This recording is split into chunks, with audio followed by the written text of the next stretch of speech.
नमस्कार। आज हम जेम्स हैरियट के एक बहुत ही जानी पहचानी कहानी अ ट्रायम्फ ऑफ सर्जरी की थोड़ी गहराई से पड़ताल करने वाले हैं। हाँ बिल्कुल। ट्रिकी और मिसेस पंफ्रे की कहानी काफी लोगों ने पढ़ी होगी। हाँ, वही। वो बेहद लाड़ प्यार में पला कुत्ता ट्रिकी और उसकी मालकिन मिसेस पंफ्रे। लेकिन आज हम सिर्फ कहानी नहीं दोहराएंगे, बल्कि ये समझने की कोशिश करेंगे कि भाई देखभाल और बिगाड़ने में क्या फर्क है। और ये भी कि हमारी जो सोच होती है, हमारी धारणाएं, वो कभी-कभी असलियत से कितनी अलग हो सकती हैं। बिल्कुल। ये कहानी ऊपर से तो बड़ी सीधी लगती है ना? हाँ, लगती तो है, लेकिन इसमें इंसानी बर्ताव और जानवरों के साथ हमारे रिश्ते पर काफी कुछ है। मिसेस पंफ्रे का जो किरदार है, वो अपने आप में एक केस स्टडी जैसा है। सही कहा।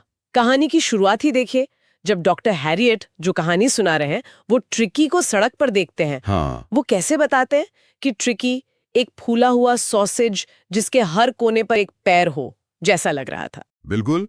आंखें एकदम लाल, जबान बाहर लटक रही थी। मतलब साफ था कि कुछ ठीक नहीं है। और मिसेस पंफ्रे, उनका क्या रिएक्शन था? वो तो फौरन बचाव करने लगती हैं। कहती हैं कि अरे नहीं, ये तो सुस्त हो गया था, इसमें जान ही नहीं थी। हाँ, उन्हें लगा कि ये कुपोषण का शिकार है ना? हाँ, और इसलिए वो उसे खाने के बीच में क्या-क्या दे रही थी? मॉल्ट, कॉड लिवर ऑयल और रात में हॉर्लिक्स भी। कमाल है।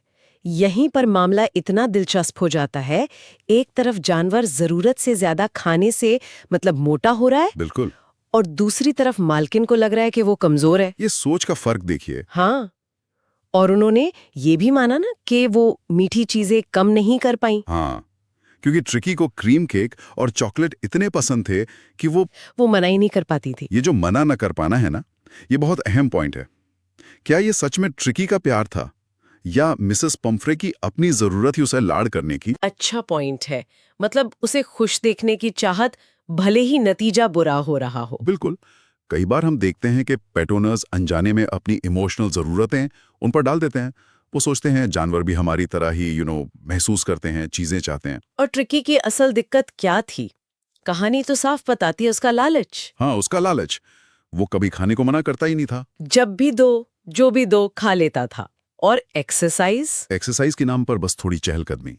और वो रिंग फेंकने वाला खेल भी बंद था, क्योंकि माली को कुछ कमर में दर्द था शायद। हाँ, लंबा गो। तो कैलोरी अंदर ज्यादा, बाहर कम, सीधा हिसाब। बिल्कुल।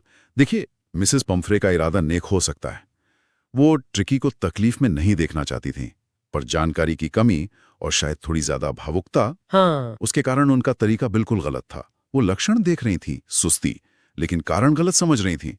कुपोषण नहीं, बल्कि बहुत ज्यादा खाना। डॉक्टर हैरियट ने चेतावनी भी दी थी उन्हें, साफ साफ कहा था, हाँ, कहा था। अगर आपने इसका खाना तुरंत कम नहीं किया और इसे ज्यादा एक्सरसाइज नहीं कराई तो ये सचमुच बीमार पड़ जाएगा। आपको अपना दिल कठोर करना होगा। लेकिन ट्रिकी के लिए ये बहुत मुश्किल था। हाँ, ऐसा लगता है जैसे वो जानती थी कि डॉक्टर सही कह रहे हैं, पर कर नहीं पा रही थी। यही तो इंसानी स्वभाव है। जानते हुए भी कि क्या सही है, उसे करना मुश्किल हो जाता है, खासकर जब भावनाएं जुड़ी हों। मिसेस पंफ्रे के लिए ट्रिकी शायद सिर्फ एक कुत्ता नहीं था, बच्चे जैसा था शायद, जिस पर वो अपना सारा दुलार लुटाती थी। हाँ, हो सकता है। तो उसे किसी चीज के लिए मना करना जैसे खुद को सजा देना हो। शायद। और फिर वही हुआ जिसका डॉक्टर को डर था। कुछ ही दिन में फोन आ गया मिसेस पंफ्रे का, घबराई हुई। हाँ, ट्रिकी ने खाना पीना बिल्कुल छोड़ दिया था, उल्टियां कर रहा था और बस कालीन पर पड़ा हाँफ रहा था। स्थिति अब सीरियस हो गई थी। डॉक्टर हैरियट ने शायद अंदाजा लगा लिया था कैसा होगा। उन्होंने फौरन फैसला लिया। क्या? कि ट्रिकी को उस माहौल से, उस घर से बाहर निकालना ही पड़ेगा। उन्होंने सुझाव दिया कि उसे 2 हफ्ते के लिए अस्पताल में, मतलब उनकी सर्जरी में भर्ती करना पड़ेगा। ये तो मिसेस पंफ्रे के लिए बहुत बड़ा झटका रहा होगा। बिल्कुल। उन्हें तो लगा कि ट्रिकी उनके बिना मर ही जाएगा। यहाँ फिर वही बात दिखती है ना, वो अपनी भावनाएं ट्रिकी पर डाल रही थी। हाँ, लेकिन डॉक्टर इस बार अड़े रहे। उन्हें पता था कि यही करना ठीक है। ये एक वेट की जिम्मेदारी भी है ना। बिल्कुल। कभी कभी मालिक की भावनाओं को परे रखकर जानवर के भले के लिए कड़े फैसले लेने पड़ते हैं। उन्होंने सिचुएशन की गंभीरता समझी और फौरन एक्शन लिया। इसके बाद का सीन तो बड़ा फिल्मी सा है। हाँ, काफी नाटकीय है। डॉक्टर ट्रिकी को कंबल में लपेट कर ले जा रहे हैं, पीछे मिसेस पंफ्रे रो रही हैं, और घर का पूरा स्टाफ वो क्या कर रहा है? सारा सामान, दिन का बिस्तर, रात का बिस्तर, उसके फेवरेट तकिए, खिलौने, रबर के छल्ले। हाँ, और नाश्ते का कटोरा अलग, दोपहर के खाने का अलग, रात के खाने का अलग। डॉक्टर समझ गए कि ये सब ना तो उनकी कार में आएगा और ना ही इसकी जरूरत पड़ेगी। तो वो जल्दी से निकल पड़े और मिसेस पेम्फ्रे ने रोते हुए खिड़की से कोट का गट्ठर अंदर फेंका। हाँ, ये जो सामान इकट्ठा करने वाला सीन है, ये मिसेस पम्फ्री की मानसिकता को और साफ करता है। कैसे? वो ट्रिकी को बिल्कुल इंसानी आराम और जरूरतों के हिसाब से देख रही थी। उनके लिए ये सब चीजें ट्रिकी की वेलबींग के लिए जरूरी थीं, जबकि असल में उसकी जरूरतें कहीं ज्यादा बेसिक थीं। सही खाना और हरकत। कार में डॉक्टर ट्रिकी को देखकर सोचते भी हैं, बेचारे लड़के, तुम में जरा भी जान नहीं है, पर मुझे लगता है मेरे पास तुम्हारा इलाज है। और इलाज क्या था? कोई ऑपरेशन, कोई महंगी दवाएं? नहीं, बिल्कुल नहीं। इलाज था एकदम बेसिक चीजों पर वापस जाना। सर्जरी पहुंचने पर ट्रिकी इतना बेदम था कि बाकी कुत्तों ने भी उसे बस सूंघा और छोड़ दिया, जैसे कोई दिलचस्प चीज ही ना हो। डॉक्टर ने उसे एक गरम ढीले बक्से में रखा और पहले 2 दिन कोई खाना नहीं, सिर्फ पानी। सोचिए जरा, ये मिसेस पम्फ्रे के तरीके से कितना अलग था, जो उसे कुपोषित समझकर हॉर्लिक्स दे रही थी। हाँ, उनके लिए जानना कितना मुश्किल होता कि इलाज खाना ना देना है। सही। और यहीं डॉक्टर हैरियट का तजुर्बा और समझ काम आई। उन्होंने पहचाना कि ट्रिकी का शरीर जो है वो अतिरिक्त बोझ से दबा हुआ है। उसे पहले इस बोझ से मुक्त होने का मौका देना था। एक तरह से सिस्टम रीसेट। हाँ, बिल्कुल। और नतीजा दिखने लगा। दूसरे दिन के आखिर तक ट्रिकी में थोड़ी हरकत आई। तीसरे दिन वो बाकी कुत्तों की आवाज सुनकर धीरे धीरे रोने लगा, मतलब कूं-कूं करने लगा। अच्छा। और जब उसे बाहर निकाला तो पहले थोड़ी हिचकिचाहट हुई, पर फिर वो बाकी कुत्तों के झुंड के पीछे चल दिया, धीरे धीरे। ये एक टर्निंग पॉइंट था। ट्रिकी का जो डॉग वाला नेचर था, जो शायद इतने लाड़ प्यार के नीचे दब गया था, वो बाहर आ रहा था। हाँ, उसे दूसरे कुत्तों की कंपनी मिली, दौड़ने भागने का माहौल मिला। बिल्कुल। और खाने के समय का सीन, वो भी बड़ा मजेदार है। हाँ, जब बाकी कुत्ते तेजी से अपना अपना खाना खत्म कर लेते हैं, तो ट्रिकी बाद में जाकर उन खाली कटोरों को चाटता है। उसे समझ आ रहा था कि भाई यहाँ खाना ऐसे नहीं मिलेगा। अगले दिन उसके लिए भी एक कटोरा रखा गया और वो उसके लिए थोड़ी धक्का मुक्की भी करता है। ये दिखाता है कि माहौल और संगत कैसे जानवर का व्यवहार बदल सकते हैं। उसे अब खाने के लिए थोड़ी मेहनत करनी पड़ रही थी, कंपटीशन था, जो उसके लिए बिल्कुल नया अनुभव था। हाँ, इसके बाद तो ट्रिकी की रिकवरी बहुत तेज हुई। कहानी बताती है कि उसे कोई दवा नहीं दी गई, 0 मेडिसिन। बिल्कुल, वो दिन भर कुत्तों के साथ दौड़ता, खेलता, उनकी फ्रेंडली लड़ाइयों में शामिल होता। हाँ, लिखा है कि इसे हर कुछ मिनट में लुढ़काए जाने, रौंदे जाने का मजा आता था। वो उस झुंड का एक हिस्सा बन गया था, एक एक्सेप्टेड मेंबर। खाने के टाइम पर अपने हिस्से के लिए लड़ता और रात में मुर्गी खाने में चूहों का शिकार करता। लेखक कहते हैं, उसने अपने जीवन में ऐसा समय कभी नहीं बिताया था। ये वाक्य बहुत कुछ कहता है मिसेस पम्फ्रे की वो रेशमी तकियों और क्रीम केक वाली जिंदगी। हाँ, उससे ये जंगली कुत्तों वाली जिंदगी बिल्कुल अलग थी, लेकिन शायद यही ट्रिकी के लिए ज्यादा नेचुरल और सेहतमंद थी। उसे वो फिजिकल और मेंटल स्टिमुलेशन मिल रही थी जिसकी उसे सख्त जरूरत थी। बिल्कुल। अच्छा, इस दौरान मिसेस पम्फ्रे का क्या हाल था? अरे, वो तो पृष्ठभूमि में मंडराती रहीं, लगातार फोन करती थी, दिन में दर्जनों बार। क्या पूछती थी? वही सब, ट्रिकी के तकिए ठीक है, मौसम के हिसाब से सही कोट पहना है या नहीं। डॉक्टर बेचारे इन सवालों को टालते रहते। हाँ, वो बस इतना बताते कि हाँ वो ठीक हो रहा है, खतरे से बाहर है, रिकवर कर रहा है, मतलब कॉन्वेलेसिंग है। और ये शब्द कॉन्वेलेसिंग, इसने मिसेस पम्फ्रे पर कुछ और ही असर किया। हाँ, यही कहानी में एक और मजेदार मोड़ आता है। कॉन्वेलेसिंग सुनकर मिसेस पम्फ्रे ने मतलब निकाला कि ट्रिकी को अब ताकत की जरूरत है। तो उन्होंने क्या भेजना शुरू किया? ताजे अंडे। कितने? एक बार में 2 दर्जन। 2 दर्जन अंडे। डॉक्टर और उनके साथियों के तो मतलब नाश्ते का स्टैंडर्ड ही बढ़ गया होगा। हाँ। लेकिन बात यही नहीं रुकी। अच्छा, और क्या आया? अंडों के बाद आई शराब की बोतलें, वाइन। वाइन? किस लिए? ट्रिकी का खून बढ़ाने के लिए। अब सोचिए, दोपहर का खाना एक सेरेमनी बन गया।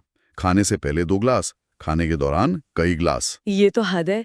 ये सब एक कुत्ते के इलाज के नाम पर हो रहा था। हाँ बिल्कुल। और फिर तो ब्रांडी भी आने लगी। ब्रांडी भी? हाँ, ट्रिकी की फाइनल रिकवरी के लिए डॉक्टर और उनके साथियों के लिए तो जैसे लॉटरी लग गई। सुबह अंडे, दोपहर में वाइन, रात में आग के पास ब्रांडी। वो मजाक में सोचने भी लगे कि काश ट्रिकी को परमानेंट गेस्ट ही बना लें। ये हिस्सा कहानी में ह्यूमर तो डालता ही है। हाँ, और साथ ही मिसेस पम्फ्री की सोच पर फिर से रोशनी डालता है। वो अब भी ट्रिकी को इंसानी पैमाने पर ही देख रही थी। बिल्कुल, बीमारी से उठे हैं तो अंडे, शराब, ब्रांडी से ताकत आएगी। वो ये समझ ही नहीं पा रही थी कि ट्रिकी का इलाज इन चीजों से नहीं बल्कि इनके न होने से हुआ था। सही बात है, लेकिन डॉक्टर जानते थे कि मिसेस पंफ्रे परेशान है, तड़प रही हैं। हाँ, तो 2 हफ्ते बाद उन्हें फोन करना पड़ा, बताना पड़ा कि भाई आपका कुत्ता ठीक हो गया है, आके ले जाइए। और फिर मिसेस पंफ्रे की एंट्री। हाँ, एक शानदार, लंबी, चमकती हुई काली गाड़ी आकर रुकती है। शोफर दरवाजा खोलता है। मिसेस पंफ्रे अंदर बैठी हैं, घबराई हुई सी। पूछती हैं, मिस्टर हैरियट, सच बताइए, क्या वो वाकई बेहतर है? डॉक्टर उन्हें भरोसा दिलाते हैं, हाँ वो ठीक है, और फिर वो ट्रिकी को लेकर आते हैं। और ट्रिकी 2 हफ्तों में काया पलट। बिल्कुल, एक फुर्तीला, मजबूत मांसपेशियों वाला जानवर बन गया था। वो बाकी कुत्तों के साथ लॉन में दौड़ रहा था। क्या ट्रांसफॉर्मेशन था? शारीरिक तो था ही, शायद मानसिक भी। वो अब एक एनर्जेटिक कुत्ता था, अपने पैक का हिस्सा। और जैसे ही वो अपनी मालकिन को देखता है, वो डॉक्टर की गोद से छलांग लगाता है, सीधा मिसेस पंफ्रे की गोद में। और फिर उन पर चढ़कर उनका चेहरा चाटने लगता है, भौंकने लगता है। वो उत्साह देखने लायक था। हाँ, ये तो नेचुरल था। अटैचमेंट तो दोनों तरफ था ही, लेकिन अब ट्रिकी एक स्वस्थ जानवर के तौर पे अपना प्यार दिखा रहा था। पीछे डॉक्टर और ड्राइवर मिलके वो सारा सामान गाड़ी में रखते हैं, बिस्तर, खिलौने, तकिए, कोट, कटोरे, जिनमें से किसी का भी इस्तेमाल नहीं हुआ था। बिल्कुल। और जैसे ही कार चलती है, मिसेस पंफ्रे खिड़की से बाहर देखती हैं। आंखों में आंसू, होंठ कांप रहे हैं। और वो क्या कहती हैं? वो कहती हैं, ओ मिस्टर हैरियट, मैं आपको कैसे शुक्रिया कहूँ, ये सर्जरी की विजय है। This is a Triumph for surgery. हाँ हाँ, यही पे कहानी का सबसे बड़ा व्यंग्य है ना? बिल्कुल, सर्जरी की विजय, जबकि कोई सर्जरी हुई ही नहीं थी। ये मिसेस पंफ्रे की समझ कहें या ना समझी, हाँ शायद दोनों। उन्हें लगता है कि ट्रिकी किसी बहुत कॉम्प्लिकेटेड मेडिकल प्रोसीजर से ठीक हुआ है। वो शायद ये मान ही नहीं पा रही थी कि उसका इलाज इतना सिंपल था। क्या था इलाज? बस जरूरत से ज्यादा लाड़ प्यार और खाना बंद करना, और उसे एक कुत्ते की तरह जीने देना। सर्जरी शब्द शायद उन्हें ज्यादा सैटिस्फाइंग लगा, क्योंकि ये प्रॉब्लम की गंभीरता और इलाज की जटिलता को दिखाता है, जैसा वो समझ रही थी। तो असल में विजय किसकी थी? सर्जरी की तो नहीं थी। नहीं, विजय थी कॉमन सेंस की, प्रकृति की, अनुशासन की। डॉक्टर हैरियट ने बस माहौल ठीक किया, बाकी काम नेचर में खुद कर दिया। सही कहा। ये कहानी हमें सोचने पर मजबूर करती है कि हम जिसे देखभाल या प्यार समझते हैं, कहीं वो जरूरत से ज्यादा होकर नुकसानदायक तो नहीं बन जाता। बिल्कुल, खासकर पालतू जानवरों के मामले में, जहां हम अक्सर उन्हें छोटा इंसान समझकर ट्रीट करते हैं। और ये भी कि कैसे हमारे अपनी जो धारणाएं होती हैं, वो हमें सच देखने से रोक सकती हैं। मिसेस पंफ्रे आखिर तक शायद यही मानती रहीं कि ट्रिकी किसी गंभीर बीमारी से उबरा है। हाँ, और उसका इलाज डॉक्टर हैरियट की सर्जरी ने किया। ये कहानी लाड़ प्यार और सच्ची देखभाल के बीच की वो बारीक लाइन दिखाती है। हाँ, कहाँ प्यार खत्म होता है और नुकसान शुरू हो जाता है। ये सवाल सिर्फ पेट्स के लिए नहीं है, शायद इंसानी रिश्तों पर भी लागू होता है। तो इस कहानी से हम सिर्फ एक कुत्ते के ठीक होने की कहानी नहीं सीखते। नहीं, बिल्कुल नहीं, बल्कि इंसानी मनोविज्ञान, हमारी सोच कैसे बनती बिगड़ती है, और कभी-कभी चीजों को उनके नेचुरल कोर्स पर छोड़ देना कितना जरूरी है, ये सब सीखते हैं। बिल्कुल। और एक आखिरी सवाल जो दिमाग में आता है, हाँ, क्या मिसेस पंफ्रे इस अनुभव के बाद बदलेंगी? क्या वो समझेंगी कि ट्रिकी की खुशी उन रेशमी तकियों और केक्स में नहीं, बल्कि दौड़ने, भागने और एक नॉर्मल कुत्ते की तरह जीने में है? ये कहानी हमें इसका जवाब नहीं देती है, ये पाठक पर या सुनने वाले पर छोड़ देती है सोचने के लिए।